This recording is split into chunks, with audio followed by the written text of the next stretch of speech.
No big brake kit, no race pad, no racing brake fluid, none of that is going to shorten the stopping distance of your vehicle. You're going to kill yourself. Hello YouTube, it's Netgear57, your virtual car friend. Today we're going to be talking about common misconceptions in the automotive world. Forbidden knowledge that the lunch table committee doesn't want you to know about. The watch we are wearing today is a DW5600 TGA. Now let's get right into it. Starting with the least controversial one. The W in oil, like this. I have W30 here from Idemitsu. What does that W stand for? If you're like most people, you'd probably say, oh, W for weight. Well, you'd be W for wrong. The W actually stands for winter. Today, basically every automotive oil you use is what's called a multi-viscosity oil, like this 5W30. Now back in the day, this wasn't always the case. When I say back in the day, I don't mean like 1998.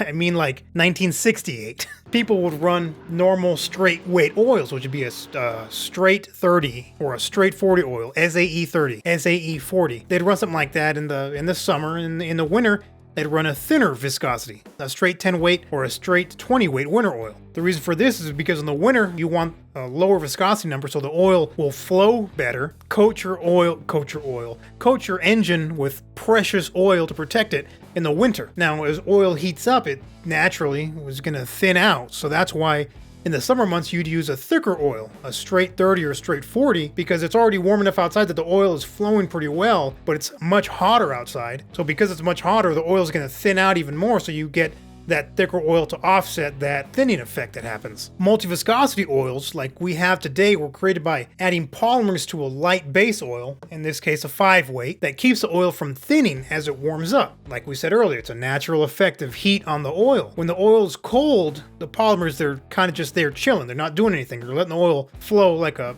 low viscosity oil should. But as they heat up, the polymers form chains that keeps the oil from thinning too much. So without getting too far into this, because I myself only have a basic knowledge of it, but let's say this 5W30. It's a light base 5 weight oil with the polymers that will not thin more than a 30 weight oil will thin to at operating temperature. So you get the flow of the light oil with the protection of a thicker grade oil. Now, let's talk about how your rear view mirrors are adjusted incorrectly. If you can see the car behind you in your door mirror, you're wrong. If you're behind somebody at a stoplight and you can see their face in the door mirror, well, what you're looking at is the window to an idiot. Why is this wrong, Net? Let me show you. So in this diagram I made here, it gives you an idea of what you're looking at, setting your mirrors to idiot mode. Your center mirror is looking directly behind you, but you can also see a car one lane over on either side.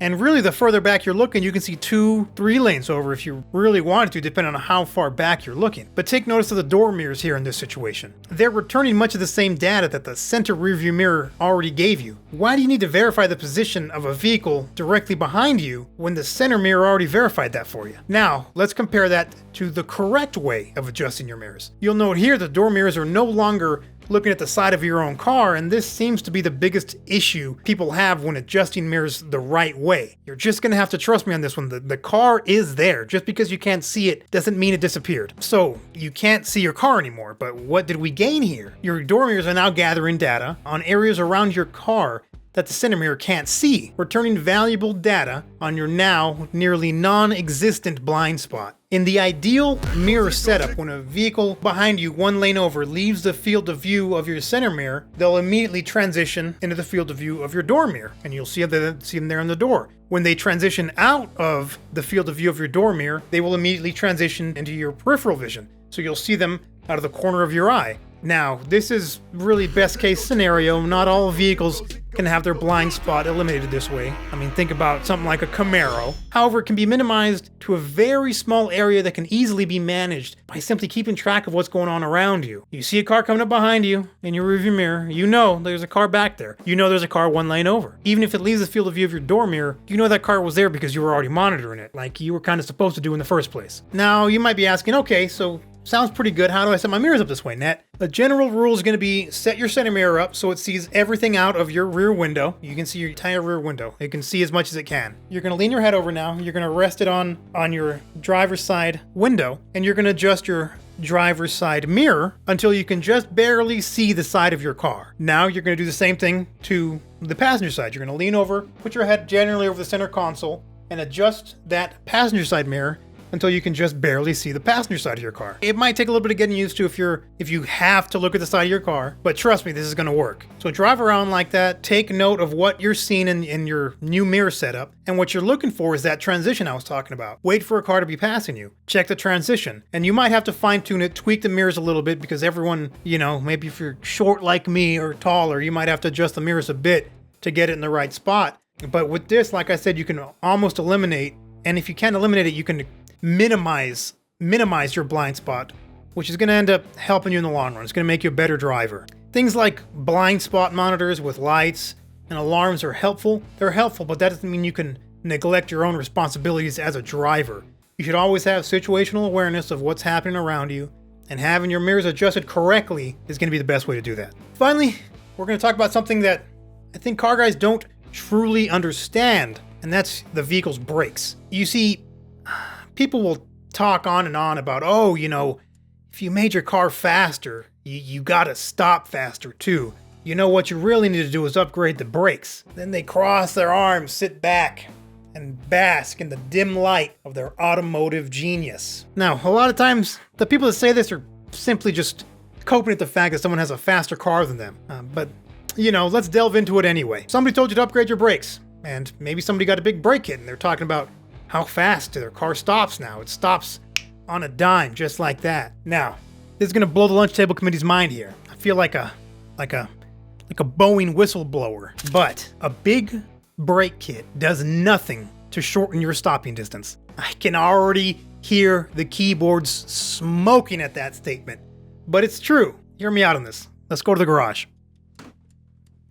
All right, now I know what you guys are thinking. Where can I get a sick shirt like Net? Well, let me tell you, h-genuine.com. h-genuine.com. Get your very own CCF and CCF and H-Gen collab shirt. And every time you buy one, it directly supports me and the channel, and it helps me do cool videos and buy things to make videos on. And I truly appreciate it. Thank you, everyone, for your consideration. Now, back to what I was saying. So how can you say that, Ned? How can you say that the brakes don't stop the car? The brakes don't make your stopping distance any shorter? Well, let me tell you, ultimately, your tires are what's stopping your car. And the only way that you're going to shorten your stopping distance is by upgrading your tires. Now, why is that? Well, your brake pads inside the calipers here, they can only grip the rotor as much as the tire is gripping the road surface. Once the coefficient of friction between the pads and the rotor exceeds the coefficient of friction between the road and your tire's gonna lock up. You're gonna skid. Now, a locked wheel is a locked wheel.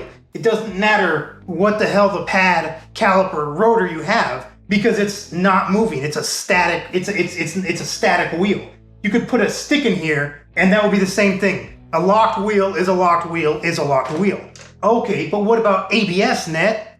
Okay, yeah, your car has ABS that, kind of prevents it from locking up as best as it can, but you're still limited by the coefficient of friction between the tire and the road. That is still your maximum threshold of braking. It doesn't matter if you have race pads, it doesn't matter if you have Brembos, or if you have just your factory sliding caliper. That is still the limit of the coefficient of friction that your brake pads can apply to the rotor. Think of it like you're going deep sea fishing for a marlin or a tarpon. And so you have a big, strong deep sea fishing rod that can handle the weight of a marlin, that can handle the fight of a tarpon. And you're using 15-pound test line on that setup.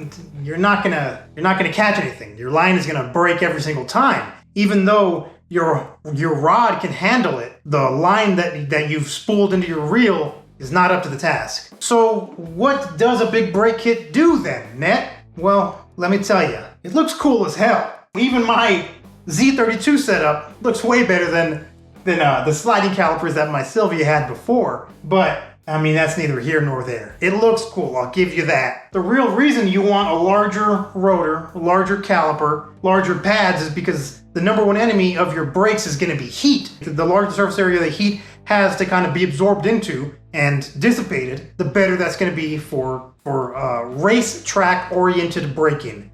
Now, look, you don't need that on the street. I'm going to tell you that right now. If you're driving in such a manner that your stock brake setup is regularly experiencing brake fade, you're going to kill yourself and you're going to probably kill others. Just stop. Don't do that. You're driving like an idiot. And please don't do that on the street. Now, on a track setup where you're going fast, hitting the brakes, going fast, hitting the brakes over and over and over again, that is when a big brake system is going to shine because it's mitigating all that heat. The heat is the brake's enemy. And that's also why we change our brake fluid, because once the brake fluid gets hot, it'll boil. That'll prevent the brakes from working as well. And that's why on your street car, you really should change your brake fluid a lot more often than you do. Brake fluid is homophobic. So that means that it absorbs water from the air around it. It'll even absorb it, through seals, through the brake hose, through the freaking master cylinder. And once it gets too much water in there, the boiling point of the brake fluid is going to lower and lower until it's dangerously low and you're boiling your brakes for anything. So I don't need a big brake kit net. But what about race pads? Well, it's going to be the same thing. You don't need them on a street car. It's a bad choice on a street car. The pads on your street car are made to be quiet, comfortable, and safely stop your car in normal day-to-day operations. The race pad, they don't have good cold bite, so they're not going to brake very well in normal cold situations. Your first few stops of the day are going to be like you're on freaking ice skates because race pads are designed to work at higher temperatures of a track like we talked about earlier. Going fast, stopping fast, going fast, stopping fast. They're also going to be loud, squeaky, unruly. They're not good on a street car. Don't put race pads on your street car. There's no point to it. The temps that those race pads operate at, you'll probably never even see them normally driving on day to day. And if you do, you'll have your pads up to temp for 5-10 minutes at a time. It doesn't make sense. Just stick to street pads. That's all you need. And really, to what end? You get the race pads and you're still limited by the coefficient of friction between your tires and the road. So no big brake kit, no race pad, no racing brake fluid, none of that is going to shorten the stopping distance of your vehicle. The only way you're going to do that is by upgrading your tires. And those same upgraded tires, let's say you put on a Brembo setup car, they're going to have the same stopping distance as your stock sliding normal OEM caliper. As long as that brake system, as long as your stock brake system can lock the tires up, you're not going to get any shorter stopping distances. And don't complain to me in the comments about, oh, actually, it's the pedal feel is what I'm after. No, you couldn't feel your way out of a water slide. So don't talk to me about pedal feel. You're just coping. Let's go back inside. All right, everybody. Thank you for watching. Let me know down below if you learned something or if I made you upset somehow. Make sure you check out collectorcarfeed.com/store to check out our restocked stickers and check out our brand new CCF Summer Jams 2024 album. Make sure to like, comment, and subscribe, and I'll see y'all in the next one. A Subaru, my heart is not a truck.